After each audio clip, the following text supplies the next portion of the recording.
I know we wouldn't be where we are without the community supporting us. There are tremendous influences that happen to where it's hard to break that cycle, but you can break it.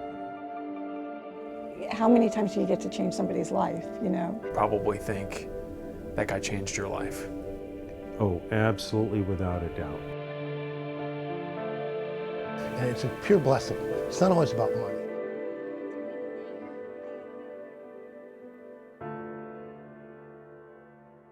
Do you see yourself as a hero? I guess I do now. This very young, teenager has already figured out that she has the power to make a difference. You're welcome. She's going to save far more many lives than I ever will by telling her story. So I wanted to help her tell her story. Good evening, everybody, and thank you for joining us for year 8 of Taking Action Against Domestic Violence. I'm Lisette Campos. And good evening, I'm Wendy Ryan. For the first 7 years, we've raised community awareness by taking you to the front lines of law enforcement and local domestic violence centers, waging the war against this public health crisis. From victims and their children to volunteers taking the calls at the shelters, we've shared all their stories with you. And new this year, we're turning the cameras on you, our viewers, honoring the everyday heroes in our community who've made a difference in the lives of survivors. Throughout the broadcast, you'll see the statewide domestic violence hotline at the bottom of your screen. It connects you to the nearest domestic violence center. Callers can remain anonymous, and the hotline is there for everyone, folks. Whether you're a man or woman, adult or a teenager, the number is 1-800-500-1119. Call if you're the victim of domestic violence, or even if you're worried about someone you know. And joining us tonight, our colleagues Jameson Euler and Dia Riley. Throughout this hour, they'll share the stories of everyday heroes who discovered DV awareness was their passion at a young age. Well, that's right, Wendy. I spent a lot of time with this year's Taking Action Against Domestic Violence Officer of the Year, our first ever police chief who's earned this honor. I'll show you the very personal reason he's so motivated to help victims and what he's doing to make our community safer. Plus, you'll be shocked to know one of the Bay Area's most decorated and recognized leaders was a victim of domestic violence herself years ago. How her own experiences have driven her to help hundreds of families in the Bay Area. Our first hero is someone who most of you already know. Melissa Dome captured national headlines after being stabbed more than 30 times by her former boyfriend. The Melissa of today is a college graduate and a bride-to-be, planning her own wedding. And we've discovered another side to Melissa you may not know about. With each stroke of the canvas, Alyssa Dudley paints through her emotions. Because we can also write something on the ribbon. The movement of the brush, quietly therapeutic and helpful in verbalizing her words, too challenging now to speak. I cry a lot and close my door. And why me? Alyssa's life violently ambushed on July 16, 2013. After breaking up with her then boyfriend, on that tragic day, 39-year-old Carlos Crompton broke into Alyssa's apartment and opened fire, shooting her 3 times. Twice in the head and once in the stomach, leaving her for dead. Doctors giving a grim prognosis. She'd never walk or speak again. Sometimes I read my Bible, and sometimes I pray. But Alyssa proving them wrong with the help of an unexpected friendship. We draw on each other's strengths. Yeah. Melissa Dome, a domestic violence survivor herself, knew exactly what Alyssa was going through. Years ago, Melissa stabbed 32 times in her face and neck by her ex-boyfriend, lived to tell her story. I kept reading the article and I bursted into tears because this was a 21-year-old girl. She was in the same hospital where I was. She was at Bayfront Medical Center. And the same doctors that saved my life worked to save her life. And I just felt so called that I had to get there. The more similarities she found, the more determined she became to meet Alyssa. It was eerily similar, and it's a bond that you don't want to have. It's a bond that you don't want to discover, but it has provided me with, I feel, a complete new purpose. That purpose becoming clear to Melissa as their friendship blossomed. She's been there since the beginning. No, it's good. Melissa encouraging Alyssa how to find her voice again, like she had growing up, with a quick wit, outgoing personality, and talent as an artist. But because she used to paint with her now paralyzed right hand, Alyssa had to learn to use her left hand, and miracles followed. The music on while I'm painting, and it relaxes me. She is smiling more, painting more, and experiencing more. This summer, she was a bridesmaid for the first time, her first public outing since the attack, and Melissa helped her every step of the way. Her mom, Diana, was there too and watched in joyful disbelief. She is convinced this friendship saved her daughter's life. This is a bond I will not ever understand. This will be only something they will know. To see that unity, the unity today, you see it breaks my heart.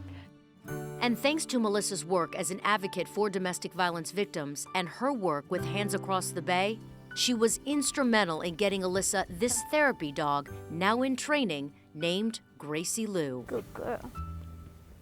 This Labrador Terrier mix helped Alyssa with her depression, PTSD symptoms, traumatic brain injury, and oncoming seizures from the brain trauma. Seeing Alyssa every day work so hard just to get her life back, it's inspiring. I don't know what I would do if it wasn't for Melissa. Alyssa's saving grace, her true inspiration, her true hero, Melissa Dome. Companionship and friendship. You know, Alyssa so strongly desired those things for so long. She just couldn't understand why. And when she found them, that's when the spark lit up. You know, I want her to know how brave she is by doing this and how courageous she is, because there's somebody out there that will see Alyssa and think, if she can get up every day and go forward, then I definitely can. And I feel that that's why God saved you. And she's a complete miracle.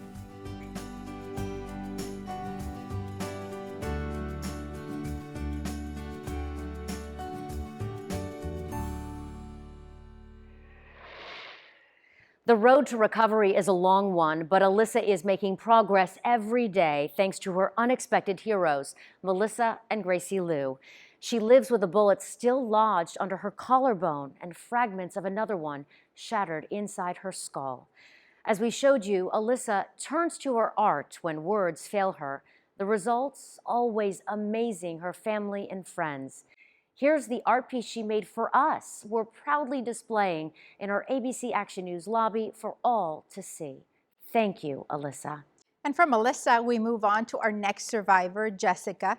Jessica survived a near-fatal attack 6 years ago, but she was not thriving. Until, that is, her path crossed with two strangers who would become her heroes.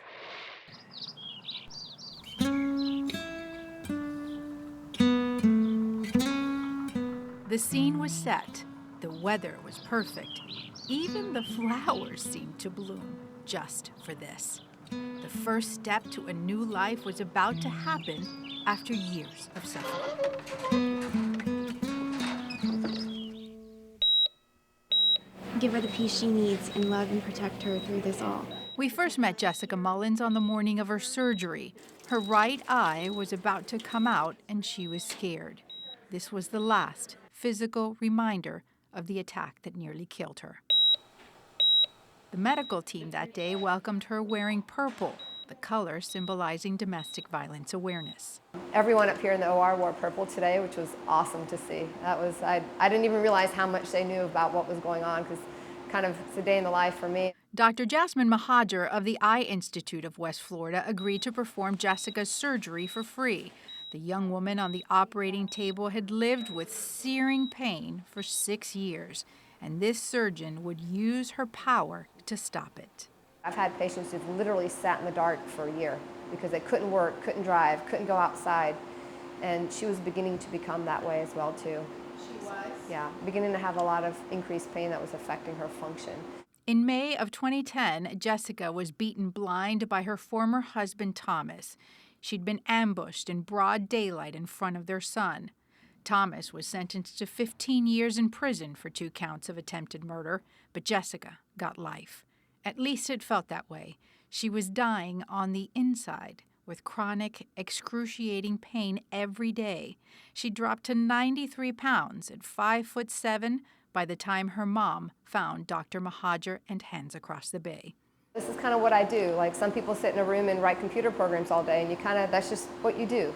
And sometimes you forget what's something small to you is really life-changing to someone else. So it's these things that kind of keep me going. That compassion inspiring others to give. I kind of reached out to everyone. We got the implant for free. The sutures, I believe, we got donated.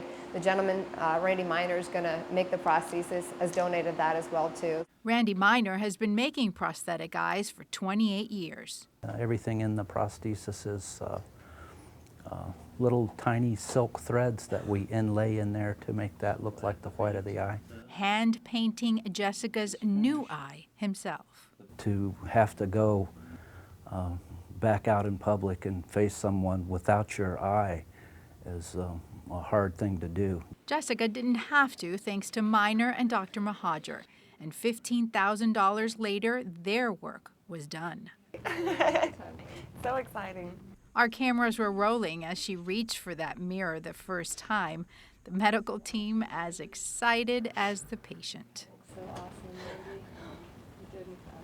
God is so good. These 2 grams of acrylic, smaller than the cap of a water bottle, changed her life. Still blind in one eye, but minus the pain and the deformity, Jessica could start over.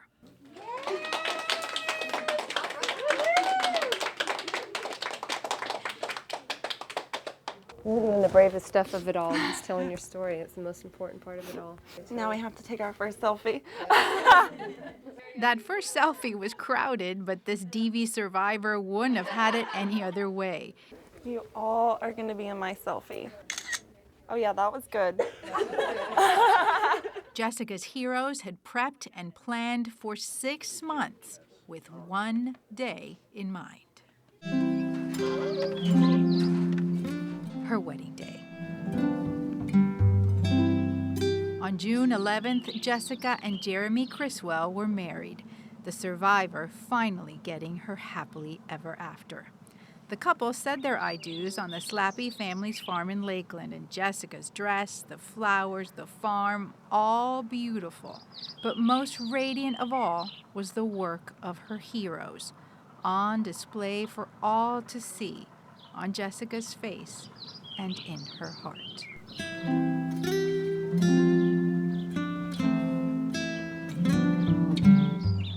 Just speechless. She was so beautiful. The eye was perfect. She was so happy. Our goal was to return her to some sense of normalcy. She's just such a special person. She's so brave. She's going to save far more many lives than I ever will by telling her story. And there wasn't a dry eye in that doctor's office or the wedding. Certainly one of the most joyful stories that we've ever done for this domestic violence campaign. Yeah, and did you notice that Jessica's bridesmaids were none other than Alyssa Dudley and Melissa Dome? All 3 women met through Hands Across the Bay, which we love, of course. They do so much for our local domestic violence survivors. Yeah, and the power of friendship is really undeniable. When Alyssa came to visit us in the newsroom, she said she was moving her pinky for the very first time in 3 years. And it was just so amazing to see the friendships that have formed between all of those women, and just how powerful it can be to be a hero to someone who's really suffering. Her mother says that Melissa saved Alyssa's life. I truly believe that. I just knew I wanted to do something. And that was the thing, you know, and then when seeing this opportunity and saying, this could be the something. She's been a saving grace for hundreds of Bay Area families, but many are shocked to find out this well-known hero was once a victim of domestic violence herself. Her very personal story and why she feels so compelled to help. I was somebody who needed this assistance years ago. I left a domestic violence situation without a car, without my stuff, other than what I could throw into storage. Plus a surprise 1 year in the making and one that wasn't easy to keep. How do you surprise the chief of police? Coming up, we'll introduce you to the man we've chosen to be our Officer of the Year. I think if there's a legacy for me that I'd like to have, it's for someone to say, boy, you influenced me to stand up for myself and to realize I could break that mold and not be like that individual who was the abuser. Sometimes we would have to have a talk, like, do we go grocery shopping and buy actual food, or do we pay electricity bill? Plus, this young woman leading a double life. By day, she was a senior trying to survive high school, and by night, she was homeless. Meet the three heroes who stepped in and changed the course of her life. To be able to do something that someone needs so badly, and have that skill and have the ability to bring my team at the office in on that and be able to provide this for her, it's very rewarding. You're watching Taking Action Against Domestic Violence, celebrating everyday heroes in 2016. Dawn Center is partnering with the Rotary Club of Brooksville to build an on-site kennel for both dogs and cats coming into the shelter, and we'll be in need of pet crates, pet beds, bowls, food, and so somebody who has some skills in carpentry and be able to come out and help build, we'd love to have them on site. Or if they have materials that would be helpful or useful during the construction phase, we would very much appreciate that as well. We have a variety of opportunities available to get involved at Spark. We need volunteers to help us answer the helpline, and we need volunteers in the thrift shop. We'll provide all of the training so that someone can be comfortable in whatever role that they're able to give of their time. Shut your mouth. Don't you ever disrespect me. What did you just say to me? I didn't say. I paid for the roof over your head. I paid for the clothes. Oh, what, you gonna cry now? You gonna cry? No.